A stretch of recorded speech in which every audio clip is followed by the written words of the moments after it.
I'm sharing 4 key productivity habits you can start doing right now to make 2026 your best year yet. Experts agree these habits boost clarity, alignment, and performance. And habit number 4 might be the most powerful one here, which is learning to focus on just one thing that makes every other thing easy. Habits number 1, plan tomorrow today. Guys, most of us wake up every morning already so behind. We waste time asking, what am I supposed to do today? I know you've asked that question today. So, guys, a 2024 study by Hubstaff, I believe, showed that just 10 to 12 minutes of morning planning can recover nearly 2 hours of lost time and boost productivity by 25%.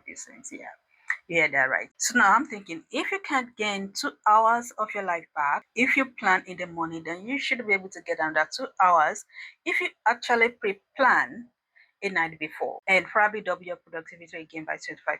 So planning your tomorrow today is an approach that aims to instill a sense of clarity, purpose, and control over one's day. So guys, let me know in the comments, what's one thing you're going to plan for tomorrow after watching this video? So I've started practicing the habit of planning my tomorrow today, but I'm still struggling with consistency. I must be honest with you guys. I've noticed a few things that are benefit to this. Number 1 is sleep. Since I started this habit, I sleep well at night because I'm not thinking of work or to do. Secondly, when I wake up in the morning, all I have to do is check my book and hit the ground running. Any day I pre-planned my day a night before, I never ever have to ask myself a question, what am I going to do today? So literally I've completely bypassed that early morning mental stress. Now, benefit number 3, having that pre-planned day becomes my day's guide, and I literally can handle any form of disruption that may come my way and adjust my priorities if need be. This is my routine every night. Just before I go to bed, I sit in my chair,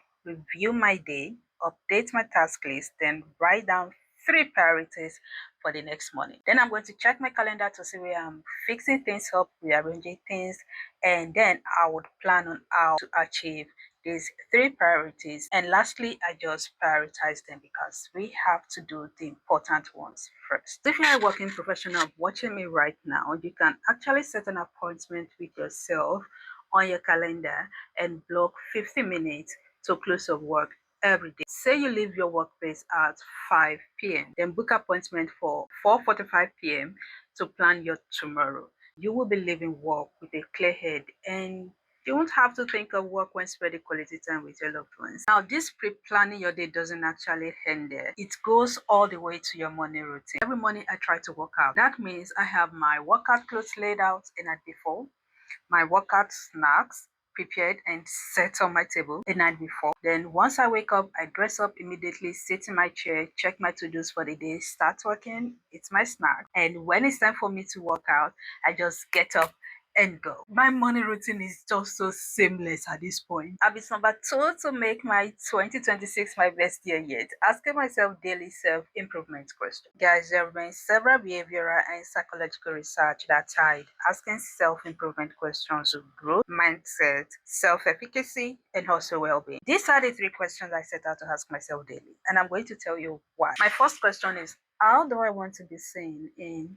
365 days? So why this question? Studies of future self-continuity show that having a vivid sense of your future self, like how you'd like to be in the future, improves long-term decision making, and it also reduces procrastination, it increases saving, it leads to behavior alignment with long-term goals. So why won't I want that question? How do you want to be seen 365 days? Let me know in the comment section. Question number 2 that I'm asking myself, what limiting beliefs or self-doubt am I holding on to? The study titled Incremental Beliefs About Ability Ameliorate Self-Doubt Effect found that when people believe ability is malleable rather than fixed, the negative effect of self-doubt on performance and psychological well-being are reduced. So being aware of beliefs and reframing them literally helps. And that is why I chose that question, because I for one know that I have limiting belief. I want to continue asking myself that question so that I can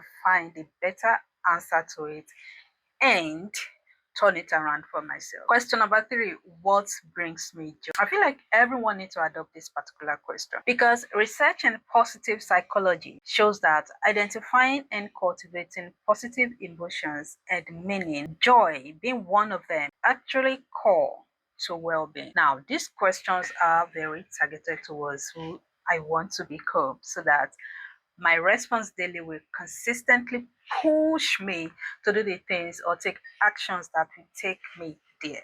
So, guys, this is the system I want to work with. I'm going to be writing these questions down every night when I'm pre planning my tomorrow so that when I pick up my book to look at what I have to do for the day, I see the questions with my two crocodile eyes and answer them inside my book and then read them out to my hearing because there is something about hearing yourself speaking powerful things over yourself. I'm literally happy to share this particular habit with you guys. Habit number 3 is schedule rest or nap and also sleep well. This is for those of us that find it so hard to sleep because why? True story, guys. One day I was designing on Canva and it suddenly felt like I didn't know how to use that software anymore. So I switched like multiple software, like 3 other software after that, and I still couldn't figure things out. Then I started feeling foggy, no mental clarity, and I was on this for so long because I gave myself a deadline, which was the next day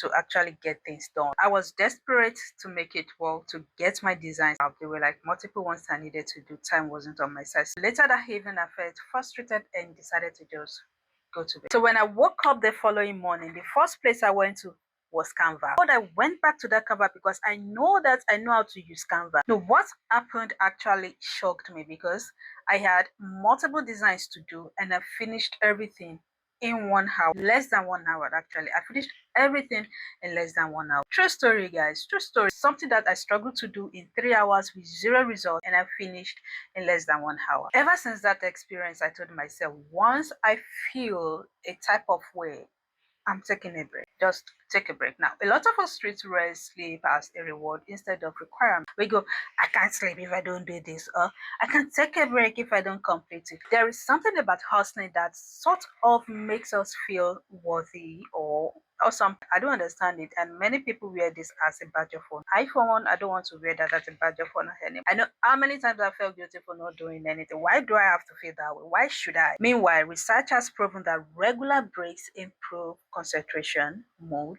and overall productivity. And I've been learning so much about myself, my energy levels, for instance. If it takes 3 hours of consistent activity, whether physical or mental, for me to get tired, drained, or even burn out, then I will aim for 2 hours of activity, then take rest before I get drained. So I know that once I get back, my productivity will just skyrocket. Going forward, this is what I'm doing. I will be scheduling rest into my day. That means actually dropping everything and lie down. Now, guys, I'm a stay-at-home mom, so I'm able to actually do that. And for you, it's maybe taking a walk outside, dropping your phone to get off screen, or even doing breathing exercises.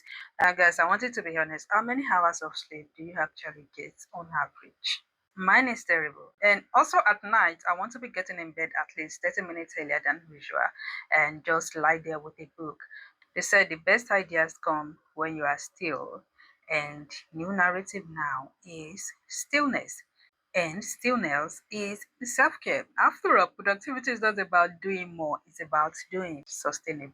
Habit number 4 we are doing to have the best of 2026 is focusing on just one thing at a time. Now, if everyone have the same number of hours a day, why do some people seem to get more done, achieve more, and even earn more? This is heavy on the book One Thing by Gary Keller that I read lately, and the author found that extraordinary results are directly determined by how narrow you can make your focus. So he realized that where he had huge success, he had focused on one thing. The author is a coach and he started using this approach on clients in a desperate effort to help them succeed. So they will ask them, if you can do just 3 things this week, if you can do just 2 things this week, and then out of desperation, he said, what's that one thing you can do this week such that by doing it, everything else will be easier or unnecessary? He narrowed everything down to one thing and he said the results went through the roof. So that is the approach I hope to start taking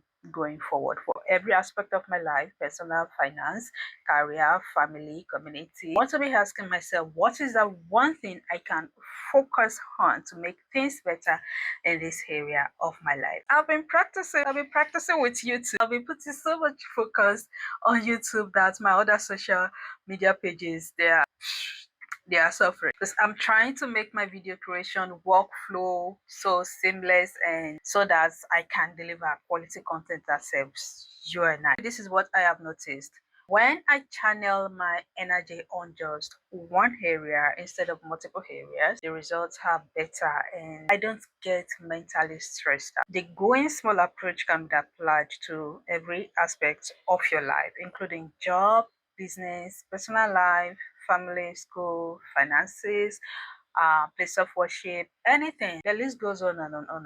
But if you're overwhelmed, you constantly juggle too much or feel like life is very chaotic, ask yourself, what is the one thing I can do right now to make everything else easier? So now I've shared with you my 4 habits to make our 2026 our best year yet. And I encourage you to try these habits or even at least one of them, and let me know the one you're going to be trying out in the comments. And I would want you to share your experiences in the comments in 66 days. Yeah, why 66 days? That is because it takes 66 days on an average for habit to actually become automatic. That's what they say. It's not my word. And I've developed a habit formation toolkit to help stay consistent for at least 66 days. This habit formation toolkit includes 4 resources and one bonus, which makes it like 5 resources that you can get from it. The first two you're going to find in this toolkit is building new habits worksheet. This helps you to decide on what habits you want to form and what you need to stop doing or keep doing, or what you need to do more of, or what you need to even start doing. Tool number 2 is the one I call win list, which is a weekly and daily planner that I use for prioritization and focus on goals. And number 3 is step-by-step guide on overcoming procrastination. And number 4, 66-day habit tracker to make sure you are not missing out on any day.